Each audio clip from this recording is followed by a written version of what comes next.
और अमेरिका के राष्ट्रपति को गुहार लगाई और उनसे कहा कि मुझे बचाओ, हमें बचाओ। अब भारत तो कब्जा कर लेगा पूरा, उनकी सेना लाहौर तक पहुंच गई है। तब अमेरिका ने भारत के प्रधानमंत्री को कहा, तो भारत के प्रधानमंत्री ने कहा कि मैं कुछ नहीं कर सकता, हमला मैंने नहीं किया था, हमला पाकिस्तान ने किया था, अब मुझे उसका पूरी ताकत से जवाब देने का अधिकार है, इसलिए मैं मेरी सेना को पीछे नहीं बुला सकता। तो अमेरिका परेशान हो गया और अमेरिका श्री लाल बहादुर शास्त्री जी को जानता था कि ये व्यक्ति दबाव में नहीं आने वाला है। क्यों? एक घटना उसके पहले घटित हो चुकी थी। शास्त्री जी जब प्रधानमंत्री बने ना, तो अमेरिका से लाल रंग का गेहूं आता था इस देश में। एक योजना चलती थी, आप में से कई बुजुर्ग लोगों को मालूम होगा, आपने तो देखा भी होगा, शायद खाया भी होगा वो गेहूं। लाल रंग का गेहूं आता था।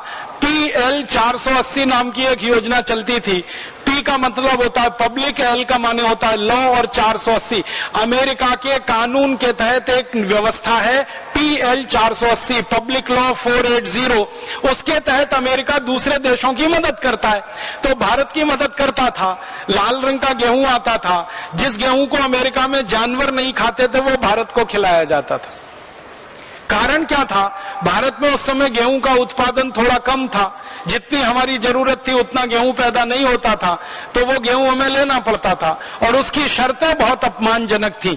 तो शास्त्री जी ने प्रधानमंत्री बनने के बाद एक बड़ा फैसला किया था कि ये अमेरिका का लाल गेहूं हमें खाना मंजूर नहीं है।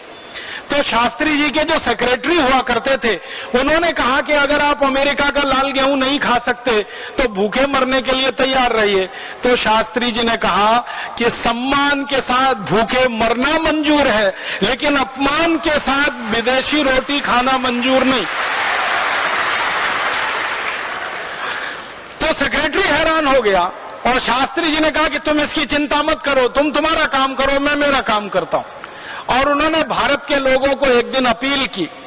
सोमवार का दिन था, दिल्ली के बहुत बड़े मैदान में सभा बुलाई, लाखों लोग इकट्ठे हुए और शास्त्री जी ने लोगों से कहा कि देश में गेहूं की बहुत कमी है, अपमानजनक शर्तों पर अमेरिका से गेहूं आ रहा है, ये गेहूं हमें खाना मंजूर नहीं है क्योंकि मेरी आत्मा गवाही नहीं देती है, इसलिए आप भी ये गेहूं मत खाइए। तो लोगों ने कहा नहीं खाएंगे।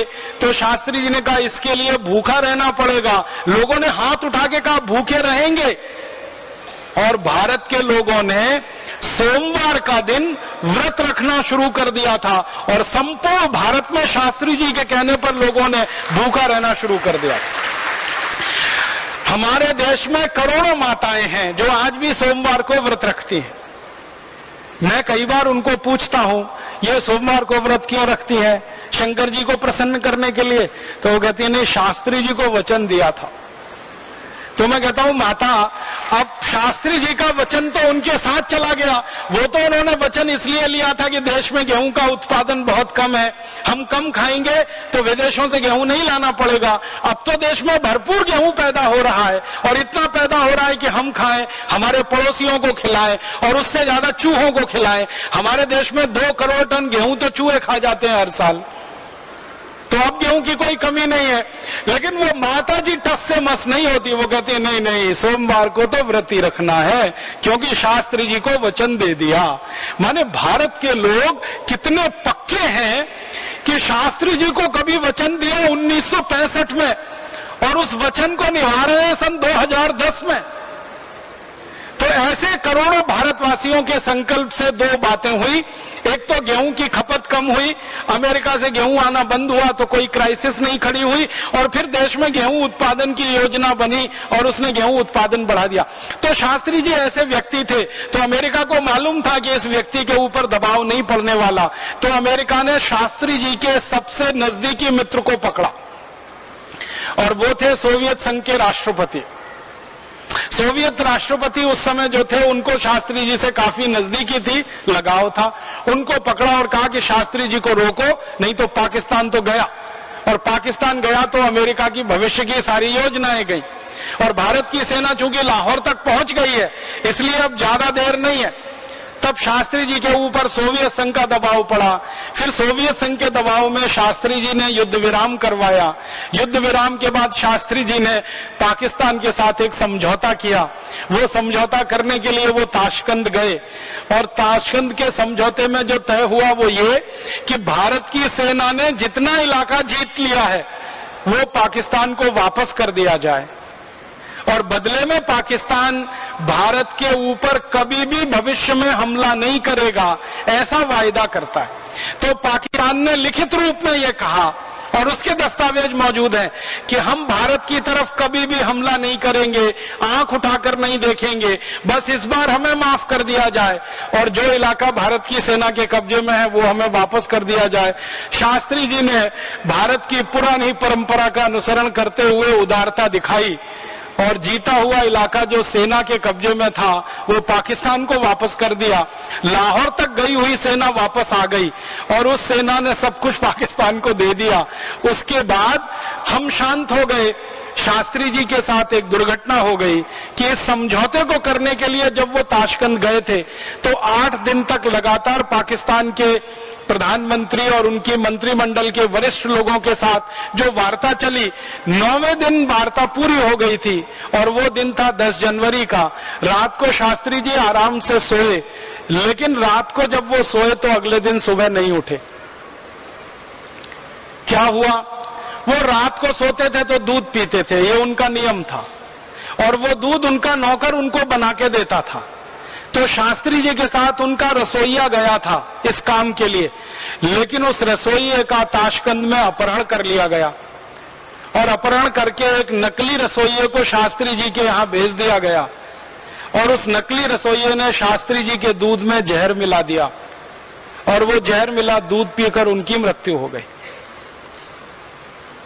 जब उनका मृत शरीर वापस आया इस देश में तो पूरा नीला और काला पड़ा हुआ था और दुख और दुर्भाग्य की बात यह है कि भारत की सरकार ने शास्त्री जी की मृत्यु के बारे में सारी दुनिया को जो कारण बताया और शायद आपने भी वो सुना होगा, वो ये कि शास्त्री जी की हृदय गति रुकने से मृत्यु हो गई। हार्ट अटैक बताया गया पूरे देश को। मीडिया में, अखबार में, टेलीविजन पे, रेडियो में खबर चली और बार बार एक ही खबर दिखाई गई कि शास्त्री जी की हृदय गति रुकने से मृत्यु हुई। जब कारण पूछे गए सरकार के लोगों से कि शास्त्री जी की हृदय गति कैसे रुक सकती है, क्योंकि उनका ना ब्लड प्रेशर हाई था, ना उनका कोलेस्ट्रॉल हाई था, ना उनका ट्राइग्लिसराइड हाई था, वो एकदम स्वस्थ थे, तंदुरुस्त थे। जब गए थे तो सब कुछ सामान्य था, क्योंकि आप तो जानते हैं प्रधानमंत्री का हर दिन चेकअप होता है। तो शास्त्री जी के जो डॉक्टरों ने चेकअप करके दिया था उसमें तो सब कुछ नॉर्मल था, ना बीपी बढ़ा है, ना ट्राइग्लिसराइड, ना कोलेस्ट्रॉल, फिर उनकी हृदय गति कैसे रुक सकती है? तो हमारे देश के कुछ नेताओं ने ऐसा मूर्खता का जवाब दिया, इतना खराब जवाब दिया। उन्होंने कहा कि शास्त्री जी की मृत्यु इसलिए हो गई कि उनको बहुत ज्यादा खुशी हो गई।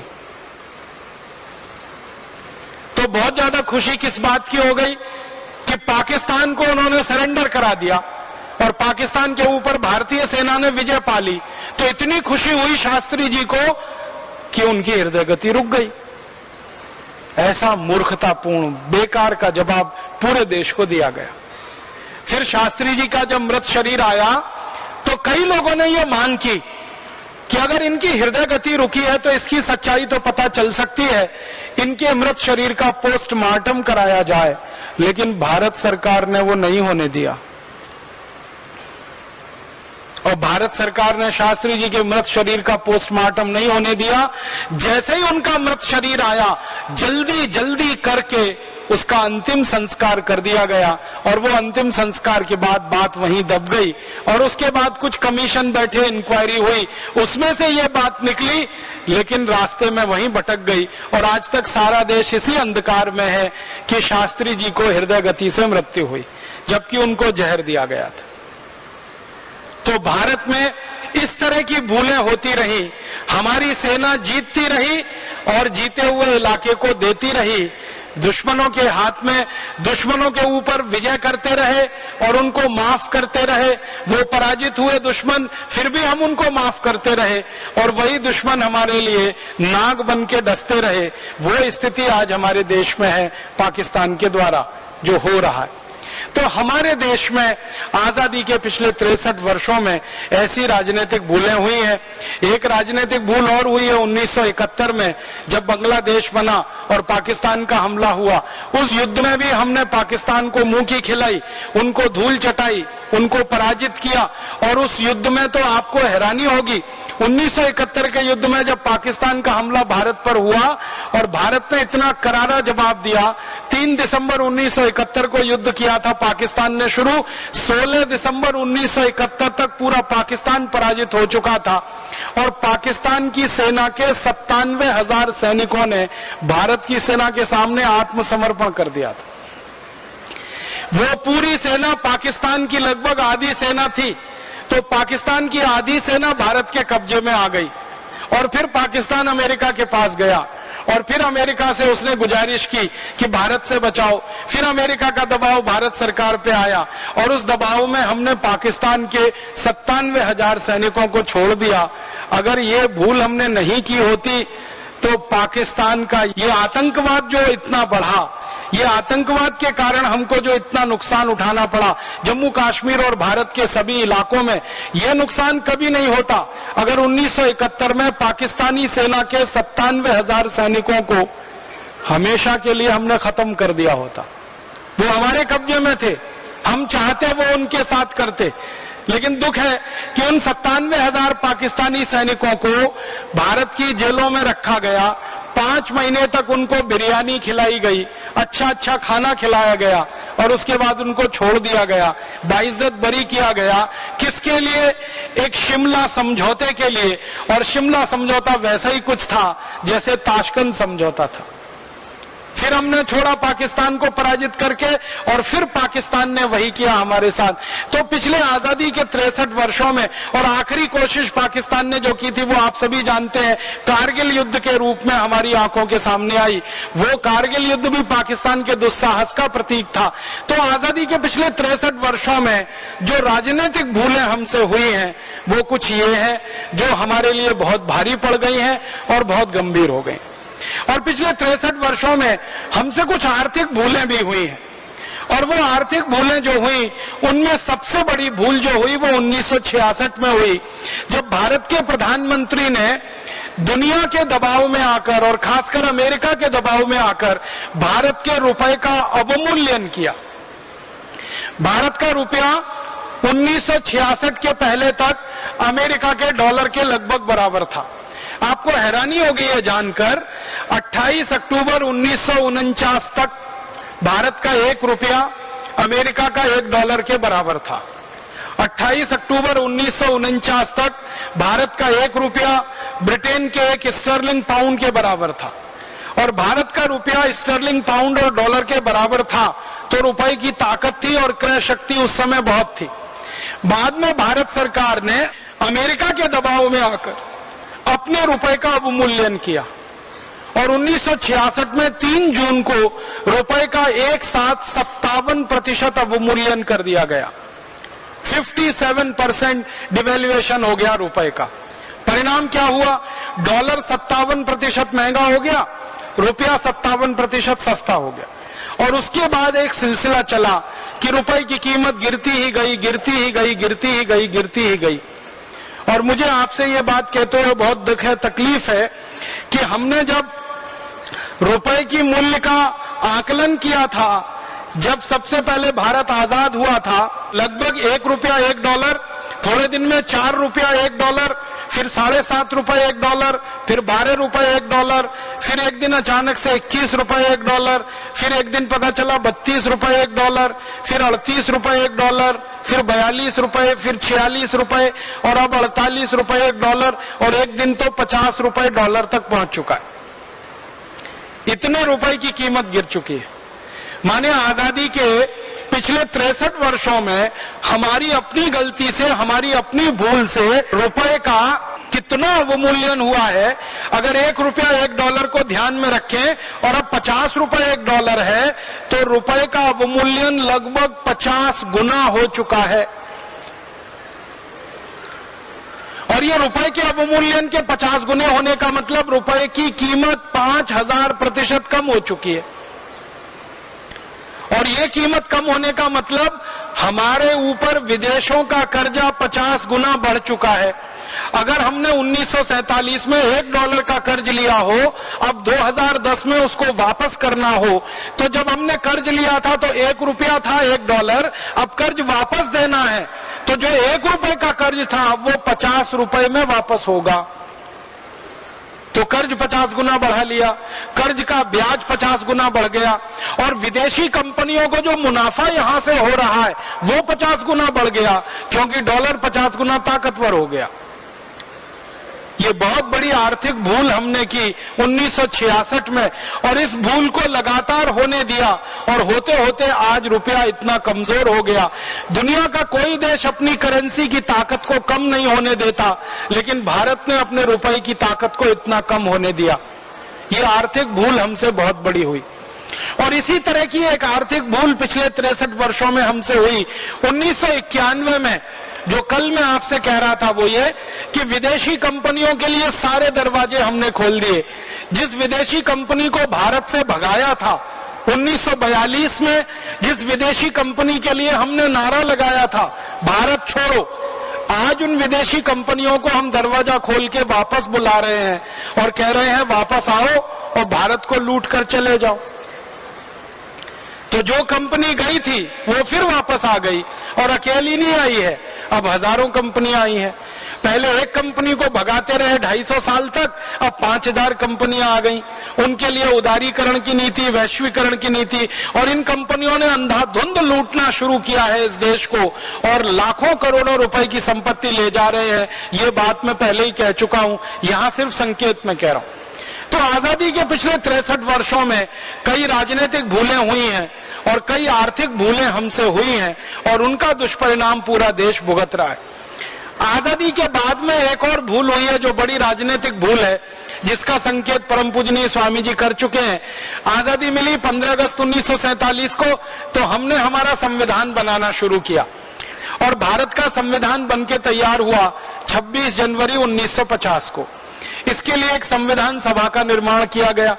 उस संविधान सभा में 296 सदस्य थे, जिन्होंने 11 महीने और 18 दिन काम करके संविधान तैयार किया। लेकिन 11 महीने और 18 दिन में काम कुल 166 घंटे हुआ, और उसमें संविधान तैयार हो गया। भारत का संविधान दुनिया का सबसे बड़ा संविधान है।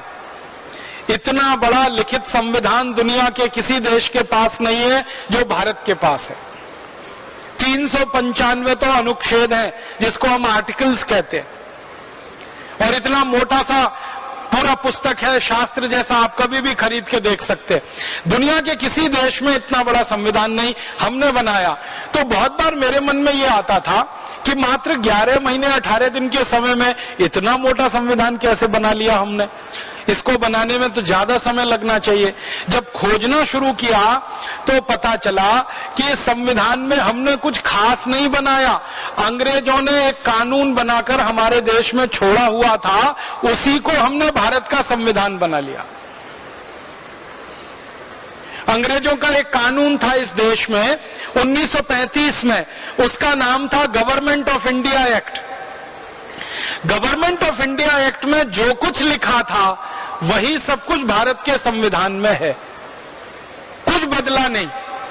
और गवर्नमेंट ऑफ इंडिया एक्ट अंग्रेजों ने बनाया था भारत पर राज्य करने के लिए, भारत को गुलाम बनाने के लिए और भारत पर साम्राज्य स्थापित करने के लिए। उसी को पूरा का पूरा संविधान के रूप में हमने स्वीकार कर लिया।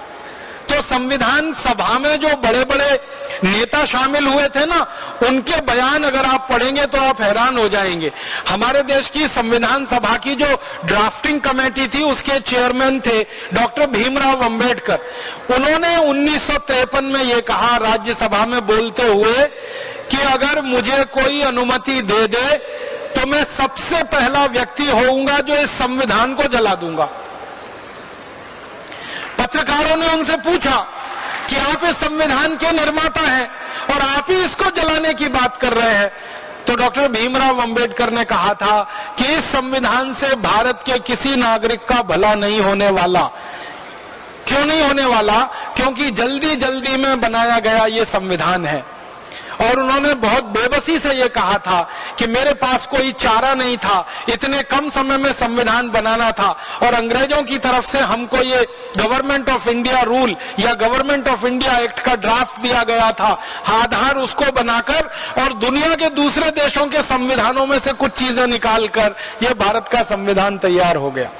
ये भारत के लोगों द्वारा तैयार नहीं किया गया, एक तरह से अंग्रेजों के बनाए गए कानून पर आधारित है। तो परिणाम क्या हुआ? वो संविधान बनने के और लागू होने के पिछले 60 सालों में ही 94 से ज्यादा उसमें संशोधन हो गए। माने संविधान अब ओरिजिनल रहा कहां? 60 साल में 94 संशोधन, 60 इयर्स और 94 अमेंडमेंट्स। इसका माने हर साल में लगभग 1.5 से 2 संशोधन उसमें हुए। इसका माने इतने संशोधन किसी संविधान में तभी हो सकते हैं जब उसमें कोई बहुत बड़ी खराबी हो या कमी हो या कोई बड़ी बुराई हो, वरना इतने संशोधन होने का कोई कारण नहीं है। संविधान सभा में सच्चिदानंद सिन्हा थे, पंडित जवाहरलाल नेहरू थे, सरदार वल्लभ भाई पटेल थे, सरोजनी नायडू थी, राजकुमारी अमृत कौर थी। ऐसे भारत के बड़े बड़े दिग्गज नेता थे। इनके बयानों को अगर आप पढ़ेंगे तो हैरान हो जाएंगे। ये सबके सब ये कह रहे हैं अपने बयानों में कि भारत के शहीदों ने, क्रांतिवीरों ने जिस कल्पना से देश की आजादी की लड़ाई लड़ी है, उस कल्पना को ये संविधान कहीं भी पूरा नहीं करता और शहीदों के सपने इस संविधान से पूरे नहीं हो पाएंगे, ये पक्का है। और उनके बयान आज हमारे सामने है। 63 सालों में हमें दिखाई दे रहा है कि ये संविधान ना देश का भला कर पा रहा है, ना समाज का भला कर पा रहा है। ये एक बड़ी भारी हमसे भूल हो गई। अच्छा होता हम छोटा संविधान बनाते, लेकिन मौलिक होता, अपना होता, अंग्रेजों के कानून की नकल नहीं होता। अंग्रेजों का कानून जो गवर्नमेंट ऑफ इंडिया एक्ट, वो तो हमारी गुलामी के लिए था। उस पर आधारित हमारी आजादी का संविधान कैसे अच्छा हो सकता है? और एक और ऐसी ही भूल हमसे हो गई, वो ये कि अंग्रेज जब गए तो उन्होंने जितने कानून बनाए थे भारत पर राज्य करने के लिए, वो सारे कानून हमने जैसे के तैसे रख लिए, उसमें थोड़ा भी फेरबदल नहीं किया। अंग्रेजों ने 34,735 कानून बनाए थे भारत को गुलाम रखने के लिए। आजादी के बाद भी वही 34,735 कानून चल रहे हैं। कुछ और नए कानून हमने बनाए हैं, वो पुराने कानूनों को ही आगे बढ़ाने वाले हैं, उनसे कुछ अलग नहीं। अंग्रेजों का बनाया हुआ एक कानून है इंडियन पुलिस एक्ट, 1860 में बना, वही अभी तक चल रहा है। अंग्रेजों का एक कानून है आईपीसी, इंडियन पीनल कोड, वो 1861 में बना, आज भी चल रहा है। अंग्रेजों का एक कानून है सीआरपीसी, क्रिमिनल प्रोसीजर कोड, वो 1861 में बना, आज भी चल रहा है। अंग्रेजों का एक कानून है इंडियन फॉरेस्ट एक्ट, वो अंग्रेजों ने बनाया, आज भी चल रहा है। अंग्रेजों का बनाया हुआ कानून है लैंड एक्विजिशन एक्ट, वो उन्होंने बनाया, आज भी चल रहा है। अंग्रेजों का बना हुआ है फॉरेस्ट कंजर्वेशन एक्ट, वो अंग्रेजों का है, आज भी चल रहा है। अंग्रेजों का बना हुआ इंडियन इलेक्ट्रिसिटी एक्ट, वो अंग्रेजों ने बनाया, आज भी चल रहा है। ऐसे 34,735 कानून जो अंग्रेजों ने भारत को गुलाम रखने के लिए बनाए, वही आजादी के बाद चल रहे हैं। इसलिए कई बार हमको ऐसा लगता है कि आजादी तो आई नहीं है, ये तो अधूरी है, ये तो अंग्रेजों को हमने भगाया, लेकिन अंग्रेजियत को तो हम भगा नहीं पाए अभी तक। अंग्रेजों के बनाए गए कानून है तो अंग्रेजियत भी इस देश में है। और इसी तरह की एक भूल हमसे हुई, अंग्रेज आए थे तो उनकी भाषा आई अंग्रेजी, अंग्रेज चले गए तो अंग्रेजी को भगा देना चाहिए था, लेकिन अंग्रेज तो भाग गए, अंग्रेजी अभी भी इस देश में है और हम सबके लिए तकलीफ का कारण बनी हुई है। भारत में मात्र 1% लोग अंग्रेजी जानते हैं, लेकिन ऊपर से नीचे तक सारा काम अंग्रेजी में होता है।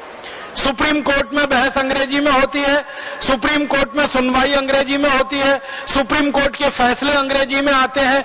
न वादी अंग्रेजी जानता है, न प्रतिवादी अंग्रेजी जानता है, वो अपने फैसले को समझ नहीं पाता, बहस क्या हो रही है उसको कुछ मालूम नहीं पड़ पाता, चुपचाप बेचारा खड़ा खड़ा देखता रहता है और कानून कहता है कि हम उसके लिए न्याय कर रहे हैं।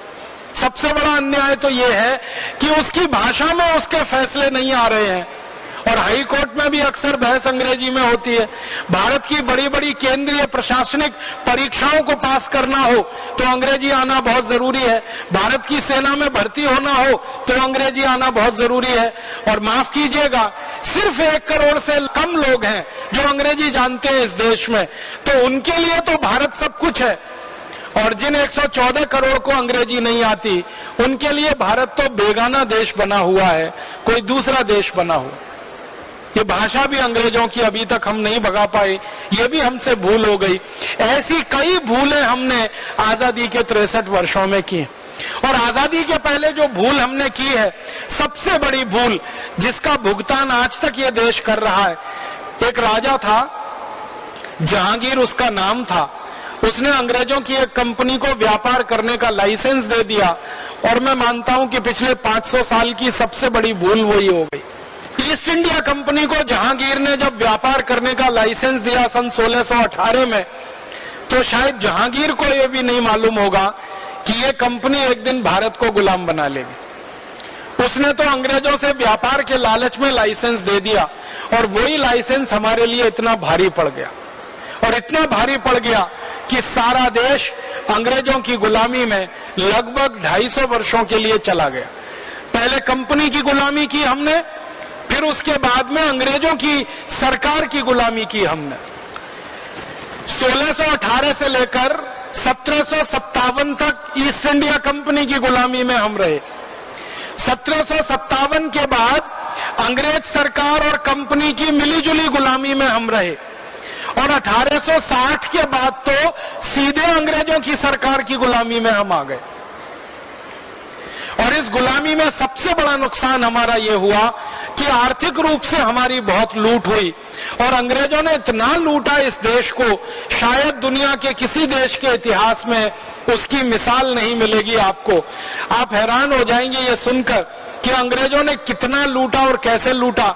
मैं पूरा विस्तार से तो नहीं बता सकता, लेकिन 2-3 आपको उदाहरण जरूर दे सकता हूं। ईस्ट इंडिया कंपनी के अधिकारी यहां आते थे और लूट मार करते थे। सबसे बड़ा अधिकारी जो ईस्ट इंडिया कंपनी का भारत में होता था उसको गवर्नर जनरल कहा जाता था। बाद में उसी को वॉयसराय कहना शुरू किया अंग्रेजों ने। तो ईस्ट इंडिया कंपनी का सबसे पहला जो गवर्नर जनरल इस देश में आया उसका नाम था रॉबर्ट क्लाइव। 1757 की ये कहानी है। वो बंगाल के राजा के पास आया था। बंगाल का उस समय राजा था, उसका नाम था सिराजुद्दौला। तो सिराजुद्दौला के पास रॉबर्ट क्लाइव पहुंचा था और उसने ये कहा कि हमको बंगाल में व्यापार करने का लाइसेंस चाहिए। सिराजुद्दौला ने मना कर दिया कि हम आपको व्यापार करने का लाइसेंस नहीं दे सकते। क्यों? तो सिराजुद्दौला ने कहा कि अंग्रेजों का कुछ भरोसा नहीं है, ये जहां व्यापार करने के लिए घुसते हैं उसी राज्य पर कब्जा कर लेते हैं, इसलिए मैं मेरे राज्य में अंग्रेजों को नहीं आने दूंगा। उसने मना कर दिया। तो रॉबर्ट क्लाइव ने सिराजुद्दौला को चुनौती दी और उसने ये कहा कि अगर आप मुझे व्यापार करने का लाइसेंस नहीं दे सकते तो मैं बंगाल पर हमला करूंगा और बंगाल राज्य को जीत लूंगा और उसके बाद मैं यहां पर व्यापार करूंगा। तो सिराजुद्दौला ने कहा ठीक है, हमला करके देख लो, अगर तुम विजयी हो गए तो बंगाल तुम्हारा है और मैं विजयी हुआ तो तुमको बंगाल से भगा दूंगा और जाना पड़ेगा। इस आधार पर रॉबर्ट क्लाइव और सिराजुद्दौला के बीच में एक युद्ध हुआ, जिस युद्ध को आपने बचपन में इतिहास की किताबों में पढ़ा होगा, प्लासी का युद्ध। प्लासी एक छोटा सा स्थान है कलकत्ता के नजदीक में, मैदान है एक, वहां पर युद्ध तय हुआ और 23 जून 1757 को प्लासी का युद्ध हुआ, ऐसा हम इतिहास में पढ़ते हैं। लेकिन जब दस्तावेज देखना शुरू किया मैंने तो पता चला कि 23 जून 1757 को प्लासी के मैदान में कोई युद्ध ही नहीं हुआ। क्या हुआ? अंग्रेजों ने सिराजुद्दौला को चुनौती दी थी युद्ध की, तो सिराजुद्दौला की सेना जब आई युद्ध के लिए तो अंग्रेजों की सेना से वो बहुत बड़ी थी। ये जो रॉबर्ट क्लाइव था अंग्रेजों की सेना का सेनापति, इसके पास सिर्फ 350 सैनिक थे और सिराजुद्दौला की जो सेना थी उसके पास 18,000 सैनिक थे। अब आप कल्पना करिए कि अंग्रेजों के 350 सैनिक और भारतीय सेना के 18,000 सैनिक, युद्ध में कौन जीतेगा? तो आप कहेंगे भारत की सेना जीतेगी, लेकिन ऐसा नहीं हुआ। हुआ क्या कि जब रॉबर्ट क्लाइव ने देखा कि मेरे सामने तो इतनी बड़ी सेना है और रॉबर्ट क्लाइव की सेना तो बहुत छोटी सी है, तो उसने युद्ध का पैतरा बदल दिया और उसने एक चालाकी की। और चालाकी क्या की कि अपना एक आदमी उसने सिराजुद्दौला की सेना में भेजा और उस आदमी को यह कहा कि तुम जाकर यह पता लगाओ कि सिराजुद्दौला की सेना में कौन व्यक्ति है जिसको रिश्वत देकर खरीदा जा सकता है, भ्रष्टाचार करके अपनी तरफ मिलाया जा सकता है। तो उसका दूत गया सिराजुद्दौला की सेना में पता करने। तो सिराजुद्दौला की सेना का सेनापति था मीर जाफर। वो पैसे का थोड़ा लालची था और कुर्सी का भी लालची था।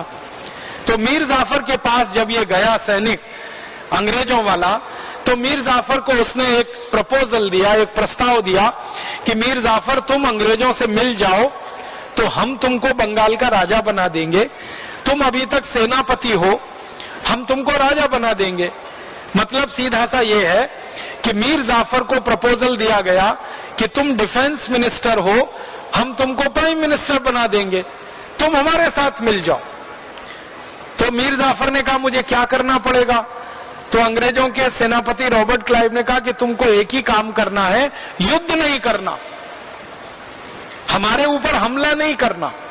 तो क्या करना? रॉबर्ट क्लाइव ने कहा कि तुम तुम्हारे सैनिकों को बोलो कि वो हमारे सामने आत्मसमर्पण कर दें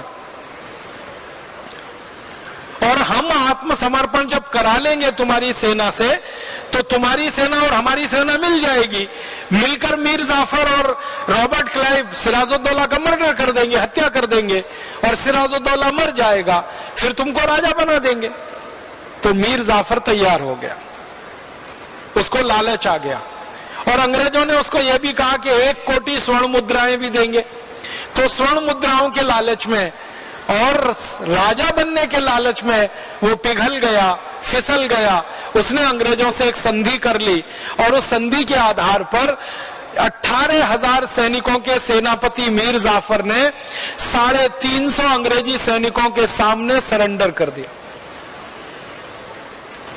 और अंग्रेजों के 350 सैनिकों ने 18,000 सैनिकों के ऊपर जीत हासिल कर ली। अभी 18,000 सैनिक और अंग्रेजों के 350 सैनिक मिलकर एक हो गए और इन्होंने प्लान बना लिया कि सिराजुद्दौला को मार देना है। तो सिराजुद्दौला को मारने के लिए ये प्लासी के मैदान से चले घोड़े पर सवार होकर। तो रॉबर्ट क्लाइव आगे आगे था, 350 उसके सैनिक पीछे थे और उसके पीछे 18,000 सैनिक थे और उन्हीं में मीर जाफर भी था। तो ये सब घोड़े पर चढ़कर गए। कहां गए? मुर्शिदाबाद नाम के एक शहर तक गए, क्योंकि उस जमाने में राजधानी मुर्शिदाबाद थी बंगाल की और राजा जो था वो मुर्शिदाबाद में रहता था। तो रॉबर्ट क्लाइव ने अपनी डायरी में लिखा है कि मैं मेरे सैनिकों के साथ भारत के 18,000 सैनिकों को बंदी बनाकर चल रहा था।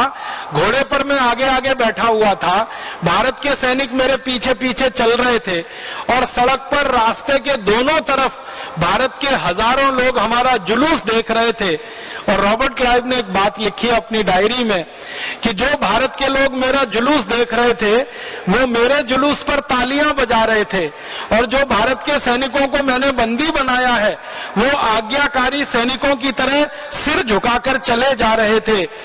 फिर वो कहता है काश एक भी भारतवासी ने मुझे पत्थर उठा के मारा होता तो मैं उसी दिन मर गया होता और भारत का इतिहास उसी दिन बदल गया होता। लेकिन ये भारतवासी पत्थर नहीं मारते हैं, ये तालियां बजाते रहते हैं और अंग्रेजों का स्वागत करने के लिए सड़क के दोनों किनारे खड़े होते रहते। ये बहुत दर्दनाक वाक्य है। रॉबर्ट क्लाइव खुद लिख रहा है कि भारत के हजारों लोग सड़क के किनारे खड़े होकर ताली बजा रहे हैं और 18,000 सैनिक अंग्रेजों के सामने सिर झुका के चले जा रहे हैं। अगर किनारे खड़े नागरिकों ने और सैनिकों ने मिलकर रॉबर्ट क्लाइव को दबोच लिया होता या पत्थर मार दिए होते, एक एक पत्थर भी उठा के मार दिया होता, तो 18,000 पत्थर में तो रॉबर्ट क्लाइव का कचूमर निकल गया होता और ईस्ट इंडिया कंपनी का साम्राज्य उसी दिन इस देश में समाप्त हो गया होता। लेकिन हम वो नहीं कर पाए और देश का इतिहास दूसरी दिशा में चला गया। रॉबर्ट क्लाइव और मीर जाफर मुर्शिदाबाद पहुंचकर सिराजुद्दौला की हत्या कर दी। सिराजुद्दौला की हत्या करने के बाद मीर जाफर का एक भतीजा था मीर कासिम, उसको राजा बना दिया थोड़े दिन के लिए। फिर मीर कासिम को हटा दिया, फिर मीर जाफर को राजा बना दिया और एक दिन रॉबर्ट क्लाइव ने मीर जाफर को मरवा दिया और खुद वो बंगाल का राजा बनकर ईस्ट इंडिया कंपनी का साम्राज्य स्थापित करके चला गया। इतिहास की ये बहुत बड़ी भूल है जिसको क्षमा नहीं किया जा सकता। हमारे पुरखों की ये भूल जिसने हमको 250 साल गुलामी में डाल दिया, ये क्षमा करने योग्य नहीं है। जिंदगी में कुछ गलतियां होती हैं जिनको क्षमा किया जा सकता है, लेकिन कुछ भूलें होती हैं जिनको क्षमा नहीं किया जा सकता। अंग्रेजी में एक शब्द होता है हिमालयन ब्लंडर। हिमालय जैसी बड़ी भूल शायद ये वही थी जो हमसे हो गई और उसके चलते ईस्ट इंडिया कंपनी का साम्राज्य स्थापित हो गया। और उसके बाद रॉबर्ट क्लाइव 7 साल तक रहा बंगाल का गवर्नर जनरल बनके और उसने लूटा बंगाल को, लूटकर धन इकट्ठा किया, सोना चांदी हीरे जवाहरात, और जब भरपूर मात्रा में धन इकट्ठा हो गया तो वो लंदन चला गया। लंदन की पार्लियामेंट में उसको एक बार पूछा गया कि तुम भारत से क्या लूट कर लाए, तो उसने कहा कि सोने चांदी हीरे जवाहरात भारत से लेके आया, सोने के सिक्के चांदी के सिक्के हीरे जवाहरात लेके आया। तो उसको पूछा गया कितना लेके आए, तो रॉबर्ट क्लाइव ने जवाब दिया कि मैंने गिना तो नहीं है लेकिन अंदाज बता सकता हूं। और वो अंदाज क्या है, तो वो कहने लगा कि भारत से सोने के सिक्के चांदी के सिक्के हीरे जवाहरात लाने के लिए मुझे पानी के 900 जहाज किराए पर लेने पड़े, इतना धन और संपत्ति मैं भारत से लेके आया। फिर उसको पूछा गया कि ये जहाज कितना बड़ा, तो वो कहता है कि एक जहाज में कम से कम 60 से 70 मीट्रिक टन सोने के सिक्के आ सके, इतना बड़ा। तो 60 से 70 मीट्रिक टन, 1 मीट्रिक टन में 1000 किलोग्राम होते हैं, तो 60 से 70 हजार किलोग्राम सोना आए, इतना बड़ा एक जहाज, और ऐसे 900 जहाज भर के वो यहां से ले गया। तो आप कल्पना करिए कितना लूटा भारत को। और ये रॉबर्ट क्लाइव अकेला लुटेरा नहीं था भारत को लूटने वाला। रॉबर्ट क्लाइव आया, लूट कर चला गया। उसके बाद वॉरेन हेस्टिंग्स आया, वो लूट कर चला गया। फिर उसके बाद हमारे देश में 84 अंग्रेजों के गवर्नर जनरल आए। Robert Clive, Warren Hastings, Canning, Curzon, Linlithgow और विलियम वेंटिंग, डलहौजी, और अंतिम गवर्नर जनरल जो उनका, जिसको हम माउंटबेटन कहते हैं, तो रॉबर्ट क्लाइव से लेकर माउंटबेटन तक 84 गवर्नर जनरल आए और सबने लूटा है इस भारत को, किसी ने छोड़ा नहीं है। अंतर इतना है कि रॉबर्ट क्लाइव ने कुछ ज्यादा लूटा, दूसरे उतना नहीं लूट पाए, लेकिन लूटते ही रहे हैं और ये लूट का धन इंग्लैंड ले जाते रहे हैं। हम लोगों ने ये 84 गवर्नर जनरलों द्वारा लूटा गया भारत से जो धन है उसका एक अनुमान लगाया है। पूरा पक्का तो पता नहीं चल पाता, लेकिन एक अनुमान है, और वो अनुमान है कि करीब 300 लाख करोड़ रुपए की संपत्ति इन अंग्रेजों ने लूटी है भारत देश से। 300 लाख करोड़, इतना बड़ा धन और संपत्ति यहां से लूटा। एक छोटी सी भूल हुई जहांगीर से, उसने अंग्रेजी कंपनी को व्यापार करने का लाइसेंस दिया। दूसरी भूल हमसे हुई कि रॉबर्ट क्लाइव जैसे अंग्रेज को हमने पत्थरों से मार नहीं डाला, बल्कि उसके जुलूस का तालियां बजाकर स्वागत किया। और ये दो भूलें इतनी भारी पड़ गई पूरे देश को कि अंग्रेजों का साम्राज्य 250 वर्षों तक चल पड़ा। आपके मन में और एक प्रश्न आएगा कि क्या इसके अलावा और भी कुछ भूलें हुई हमसे? हाँ, हुई। जब ईस्ट इंडिया कंपनी को व्यापार करने का लाइसेंस मिल गया और जहांगीर नाम के राजा ने वो लाइसेंस दे दिया, तो जहांगीर थोड़े दिन के बाद मर गया और जहांगीर के स्थान पर फिर एक दूसरा मुगल बादशाह आ गया और उसका नाम था औरंगजेब।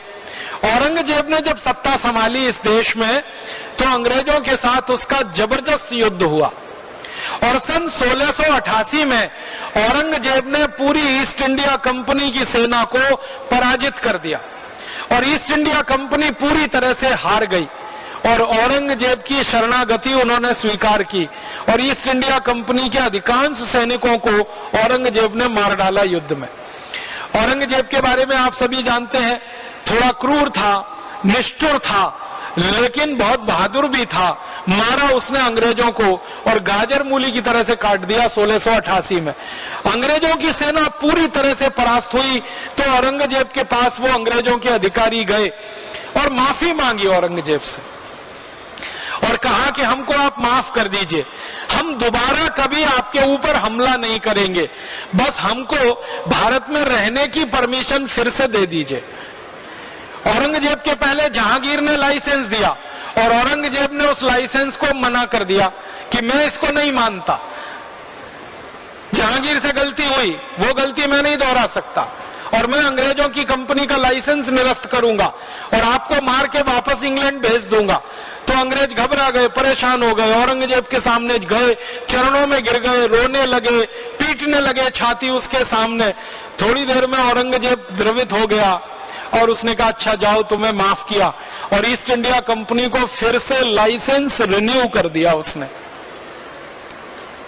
और ये भूल फिर औरंगजेब कर गया कि 1688 में जब अंग्रेज पराजित हो गए तो फिर अंग्रेजों को भगा ही देना चाहिए था इस देश से और लाइसेंस रिन्यू नहीं करना चाहिए था, लेकिन वो लाइसेंस फिर रिन्यू हो गया और फिर ईस्ट इंडिया कंपनी हावी हो गई और फिर इस देश में उन्होंने अपना साम्राज्य और व्यापार स्थापित कर लिया। ये और एक बड़ी भूल हो गई। एक भूल सिराजुद्दौला के समय में, एक भूल जहांगीर के समय में, एक भूल ये औरंगजेब के समय। उसके बाद और एक भूल हुई। हमारे भारत देश में ईस्ट इंडिया कंपनी के खिलाफ सबसे ताकतवर तरीके से लड़ने वाले कई राजा थे जिन्होंने अपना एक समूह बनाया था। एक बहुत बहादुर मराठा साम्राज्य के एक मालिक हुआ करते थे, उनका नाम था जसवंत राय होलकर। उनकी सेना ने बहुत सारे भारतीय राजाओं को मिलाकर एक बड़ी सेना तैयार की थी और जसवंत राय होलकर का यह संकल्प था कि अंग्रेजों को मार के भगा देना इस देश में से। और उन्होंने अंग्रेजों के खिलाफ एक निर्णायक लड़ाई लड़ने का फैसला किया था और यह निर्णायक लड़ाई 1805 की बात है।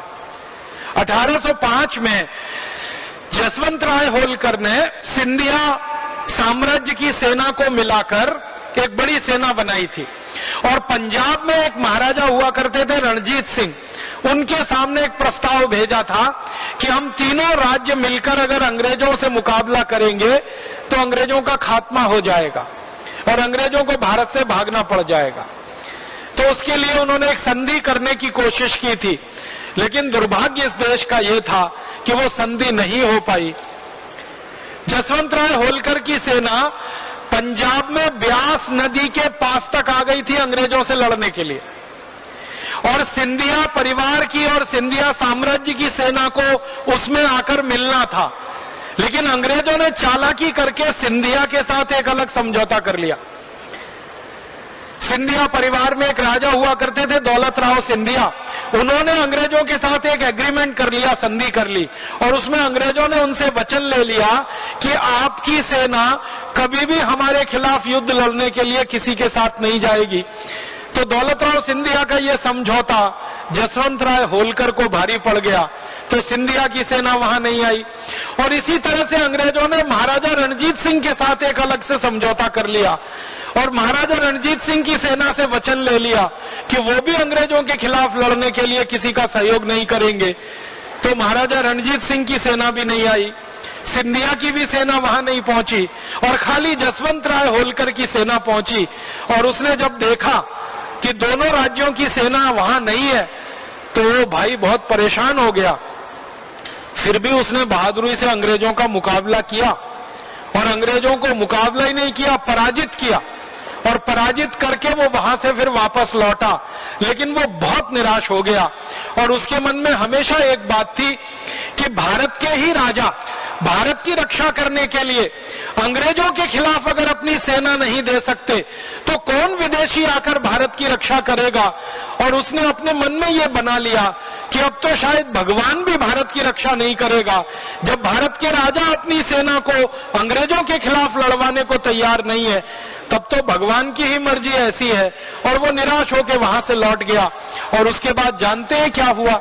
जिन अंग्रेजों ने महाराजा रणजीत सिंह के साथ समझौता किया था, उन्हीं अंग्रेजों ने महाराजा रणजीत सिंह का साम्राज्य खत्म करा दिया और अंग्रेजों का कब्जा पूरे पंजाब पर हो गया। महाराजा रणजीत सिंह के हाथ में जब तक ताकत थी, अंग्रेजों ने उसका उपयोग किया और जैसे ही महाराजा रणजीत सिंह की ताकत कम होना शुरू हुई, 1848 के आते आते अंग्रेज पूरे पंजाब पर हावी हो गए और पूरा पंजाब अंग्रेजों के कब्जे में चला गया।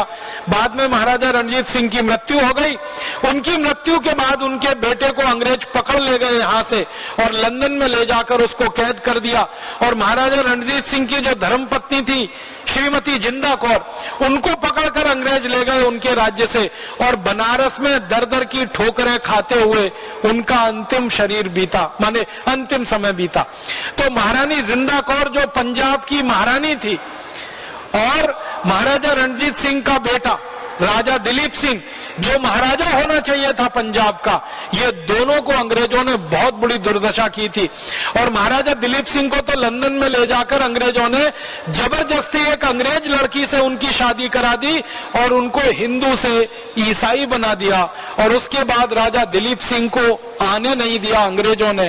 और जानते हैं अंग्रेजों ने क्या कर दिया कि राजा दिलीप सिंह को लंदन में बंदी बना के महारानी जिंदा कौर को बनारस में निर्वासित करा के महाराजा रणजीत सिंह के खजाने का सबसे कीमती तोहफा, जिसको आप कोहिनूर हीरा कहते हैं, वो अंग्रेज छीन कर ले गए। और वो कोहिनूर हीरा अंग्रेजों की महारानी के मुकुट में जड़ा रहता है और आज तक अंग्रेजों के ही कब्जे में है, भारत में वापस नहीं आया। उस कोहिनूर हीरे की कीमत दुनिया के जौहरी लगाते हैं और वो बोलते हैं कि इसकी कीमत नहीं लगाई जा सकती, इसका मूल्य निर्धारित नहीं किया जा सकता, ये बेमूल्य है, बेमिसाल है, अनमोल है। तो हमारा सबसे अनमोल हीरा कोहिनूर अंग्रेजों ने लूटा और वो यहीं से लूटा था, पंजाब राज्य से लूटा था और महाराजा रणजीत सिंह के खजाने से लूटा था, क्योंकि महाराजा रणजीत सिंह का खजाना 1850 तक आते आते अंग्रेजों के कब्जे में आ चुका था और उनका बेटा दिलीप सिंह अंग्रेजों के कंट्रोल में था, वो कुछ कर नहीं सकता था, बस रोता बिलखता वो अपनी दुर्दशा पर आंसू बहाता रहता था। आज तक वो हीरा महारानी के मुकुट में है और अंग्रेजों के देश इंग्लैंड में लंदन के एक म्यूजियम में रखा हुआ है। आप कभी चाहें तो जाकर उसको देख सकते हैं। मैं थोड़े दिन पहले गया था उस हीरे को देखने के लिए, बहुत कोशिश की मैंने कि इसका मैं फोटो उतार लूं, लेकिन अंग्रेजों ने वो फोटो नहीं उतारने दिया मुझे। मेरा कैमरा वहीं रखवा लिया, मेरा मोबाइल बाहर रखवा लिया, उसका फोटो नहीं उतारने दिया। और वहां रहने वाले जो भारतवासी हैं उनको मैंने कहा कि आप तो 20 साल से 25 साल से 30 साल से यहां रहते हैं, क्या आप कभी ऐसा नहीं कर सकते कि इसका एक फोटो उतार के दे दें? तो कहने लगे जब ये हीरा हमारा था तब तो ये हो सकता था, अब तो अंग्रेजों के कब्जे में है तो हम भूल ही जाएं तो अच्छा है। ये हमारी मानसिकता बन गई है। जो भारतवासी इंग्लैंड में रहते हैं उनकी ये हैसियत हो गई है कि वो कहते हैं कि इसको तो भूल ही जाएं तो अच्छा है। तो अंग्रेजों ने कोहिनूर लूटा यहां से, अंग्रेजों ने कितने खजाने लूटे हैं यहां से और किस तरह से दुर्दशा हुई है हमारे देश की, ये उसकी छोटी छोटी बातें हैं। हमने कुछ भूलें की हैं इतिहास में और उसमें से एक बड़ी भूल कि हम मिलकर अंग्रेजों से नहीं लड़े। भारत में 565 राजा थे, अंग्रेज बहुत छोटे थे उनके सामने। आपको सुनकर हैरानी होगी कि एक साथ सारे अंग्रेजों को अगर खड़ा कर दिया जाए पूरे भारत में तो उनकी संख्या कुल मिलाकर 52,000 के आसपास थी। आप ही सोचो, 52,000 अंग्रेजों को अगर 22 करोड़ हिंदुस्तानी चाहते तो चींटी की तरह से मसल सकते थे एक दिन में, लेकिन वो हम नहीं कर पाए। क्यों नहीं कर पाए? ये जो 22 करोड़ भारतवासी थे, ये 565 रियासतों में बटे हुए थे। हर रियासत का एक राजा था, वो दूसरे राजा से नफरत करता था, दूसरा राजा तीसरे से नफरत करता था, तीसरा चौथे से नफरत करता था। राजाओं में आपस में एकता नहीं थी, उन्होंने आपस में संवाद नहीं किए, उन्होंने आपस में कोई संगठन नहीं बनाया। नहीं तो अंग्रेजों का साम्राज्य तो कभी बन ही नहीं पाता इस देश में। तो इतिहास से जो हमें सबक सीखना है वो ये कि अगर हम बटे हुए रहेंगे तो हम कभी भी विदेशियों का मुकाबला नहीं कर पाएंगे, चाहे कितने ही थोड़े विदेशी हमारे ऊपर हमला करें। और अगर हम संगठित रहेंगे तो कोई विदेशी की हिम्मत नहीं है जो हमारी तरफ आंख उठाकर देखे, क्योंकि वो हमारे सामने टिक नहीं पाएगा। तो इतिहास की इन भूलों से जो हमें सीखना है वो ये कि हम संगठित रहें, सुगठित रहें, कभी भी हमारे आपस की दीवारें इतनी बड़ी ना हो जाएं कि हम अलग अलग हो जाएं। जैसे हमारे राजाओं ने गलती की, वो गलती हम भविष्य में ना करें। तो आने वाला समय कुछ और होगा और एक नया इतिहास इस देश में लिखा जाएगा। तो ये जो बातें मैंने आज आपके सामने कही हैं, इनके पीछे एक ही बात है जिसके लिए मैं आपके सामने ये कोशिश कर रहा हूं समझाने की कि हम भारत स्वाभिमान की तरफ से एक बड़ा अभियान चला रहे हैं। आने वाले समय में हमारी ताकत बढ़ने वाली है। अभी काफी ताकत बढ़ चुकी है, थोड़े दिन में और बड़ी ताकत होने वाली है। संख्या तो हमारी बढ़ने ही वाली है, ताकत तो बढ़ने ही वाली है। लेकिन ये बढ़ी हुई ताकत अगर संगठित नहीं रहेगी तो किसी काम की नहीं रहेगी। मैंने कहा ना, 22 करोड़ भारतवासी थे और 52,000 अंग्रेज थे। 52,000 अंग्रेज 22 करोड़ पर 250 साल राज्य कर गए।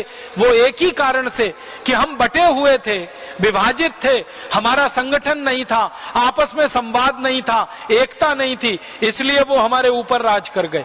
और जिस दिन हम संगठित होकर खड़े हो गए तो अंग्रेजों को यहां से भाग जाना ही पड़ा। एक अच्छी घटना भी मुझे आपको सुनानी है कि अंग्रेजों के खिलाफ जब हमारे राजा एक दूसरे के अलग अलग थे तो अंग्रेजों के खिलाफ संगठन भी बना इस देश में। और वो संगठन बनाने का काम 1857 में हुआ नाना साहब पेशवा की अगुवाई में। नाना साहब पेशवा एक बड़ी रियासत के मालिक थे और वो रियासत थी पूना की, जिसको हम मराठी में पुणे कहते हैं। पुणे की रियासत पेशवाओं की रियासत थी और नाना साहब पेशवा के पिता उसके मालिक थे। अंग्रेजों ने उनके साथ चालाकी और गद्दारी की थी और उनको उनकी रियासत से बेदखल कर दिया था। और नाना साहब पेशवा को अंग्रेजों के कारण पूना छोड़कर बिठूर नाम के एक छोटे से स्थान में रहना पड़ा था।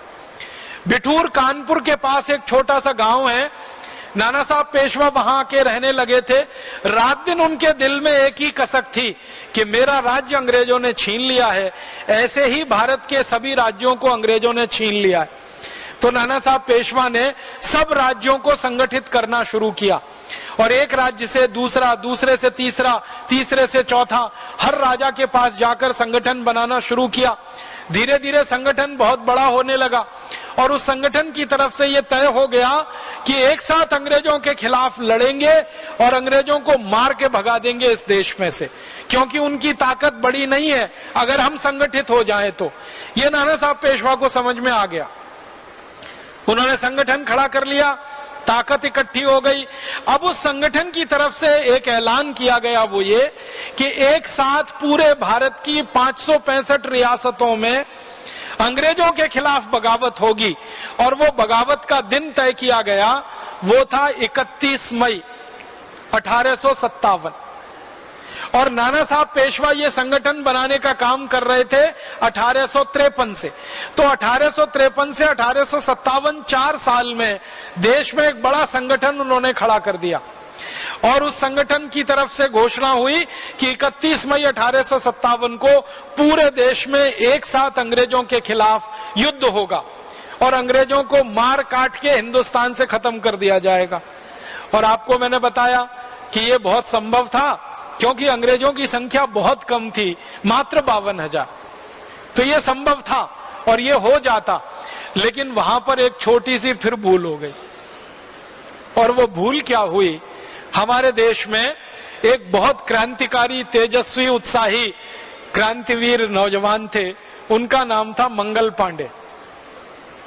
वो अंग्रेजों की सेना में नौकरी करते थे। बैरकपुर नाम के स्थान पर उनकी पोस्टिंग थी।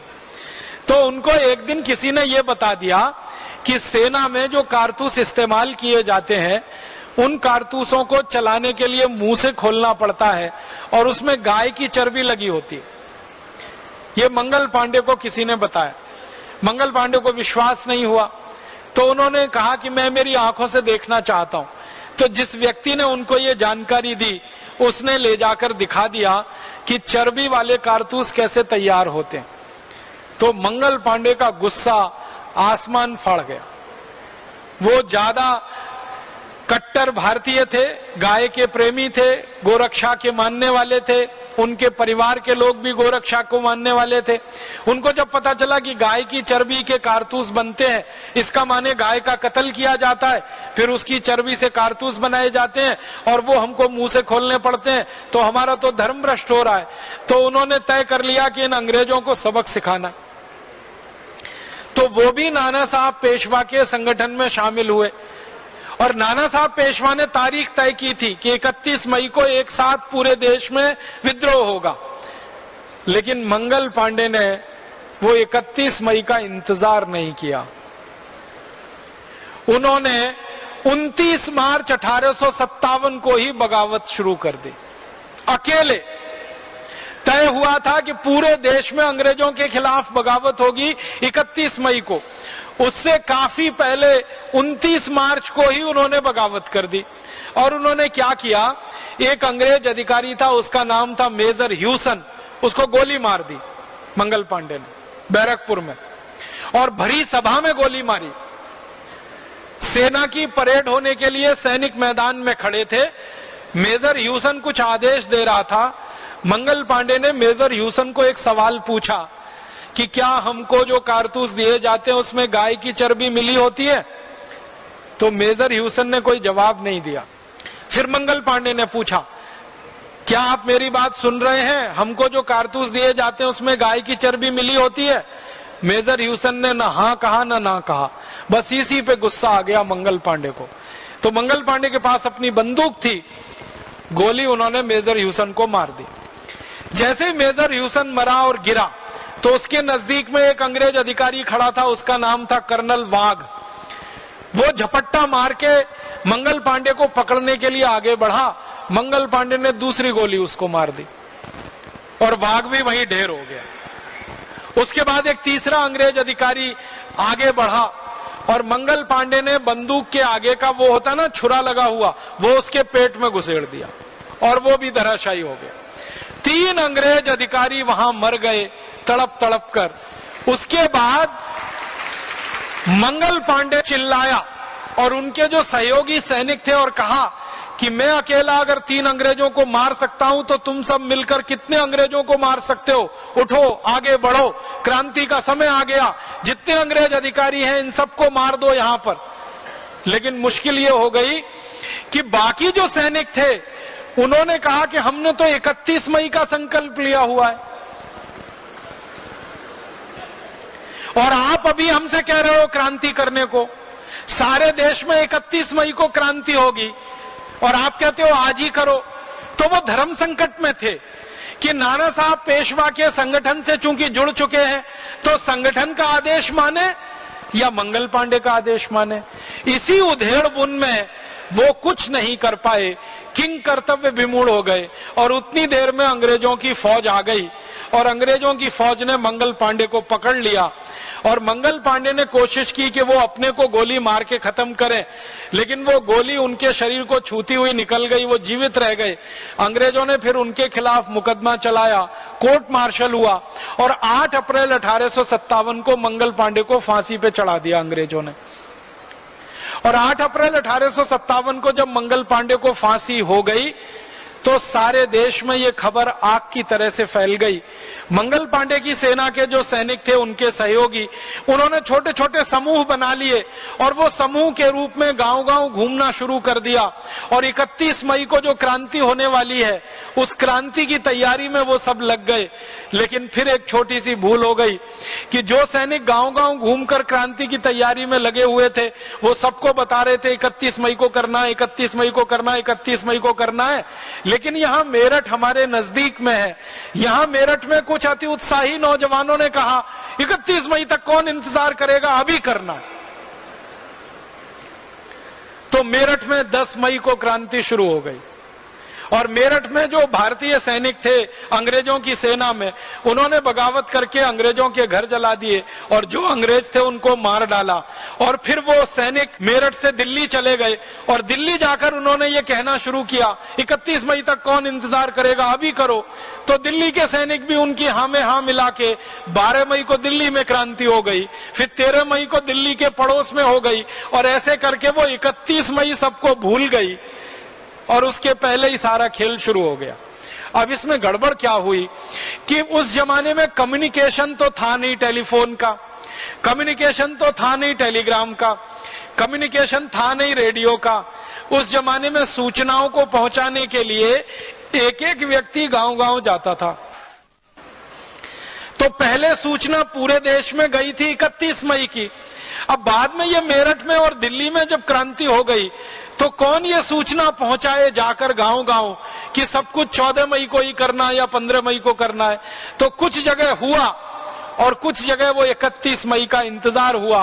अंग्रेजों को इस बीच में समय मिल गया और उस पूरी क्रांति को एक तरफ जो सफल होने वाली थी, 3 महीने में ही अंग्रेजों ने उसको दबा दिया। और अंग्रेजों ने अपनी बहुत सारी सेना मंगा ली बाहर से, फिर से उनकी सेना आ गई और इस क्रांति को पूरा दबा दिया। और जब ये क्रांति दबी, तो जिस बिठूर में नाना साहब पेशवा ने संकल्प लिया था देश को आजाद कराने का, उस बिठूर के 24,000 लोगों को अंग्रेजों ने गर्दन से काट दिया। बिठूर में 3 महीने के छोटे बच्चे से लेकर 90 साल के बुजुर्ग तक किसी को अंग्रेजों ने जिंदा नहीं छोड़ा, सबको गर्दन से काटा। और धीरे धीरे सारे क्रांतिवीरों के घर परिवारों को पूरी तरह से तहस नहस कर दिया। और दुर्भाग्य उस समय यह भी हुआ कि भारत के कुछ राजाओं ने अंग्रेजों की मदद कर दी उसमें और अपनी सेना अंग्रेजों को दे दी।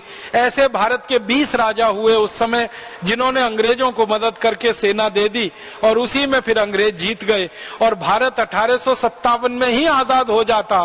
उसके बाद फिर हमको लगभग 90 साल इंतजार करना पड़ा और 1947 में जाकर आजाद हुआ।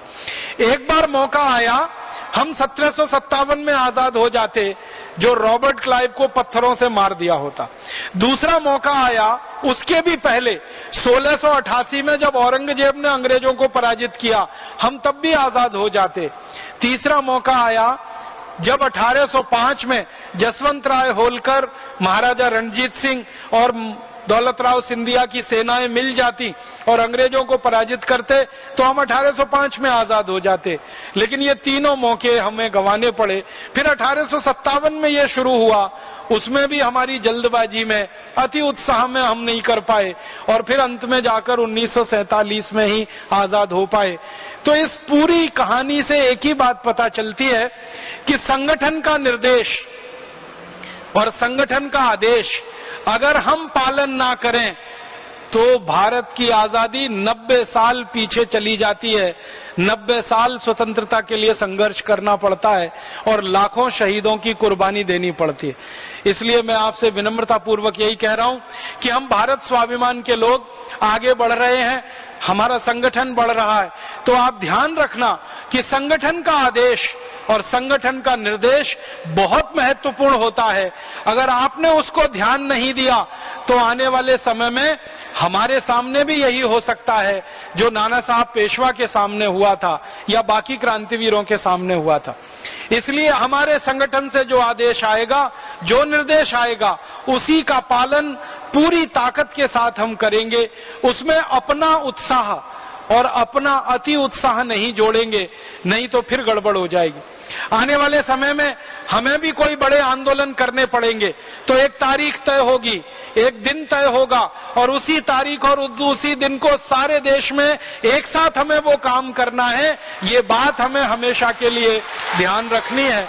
और ये बात अगर आपके ध्यान में आती है तो मैं मानता हूं कि मेरे आज के इस व्याख्यान की सार्थकता होगी, क्योंकि इतिहास की ये बातें सिर्फ इसलिए बताई जाती हैं कि हम इनसे सबक सीखें और भविष्य में वो गलतियां ना करें जो हमारे पुरखों से हो गई। मैं ईश्वर से प्रार्थना करूंगा, परमपिता परमात्मा से प्रार्थना करूंगा कि हर भारत स्वाभिमानी भाई बहन को इतनी शक्ति और इतनी बुद्धि दे और इतनी तेजस्विता दे और इन सबसे ज्यादा विवेक इतना दे कि वो संगठन के निर्देश और आदेश की अवहेलना ना करें, उसी आदेश और निर्देश पर अपने जीवन की पूरी ताकत लगाकर काम करने की तैयारी करें। इस भावना के साथ आप सभी का बहुत बहुत आभार, बहुत बहुत धन्यवाद।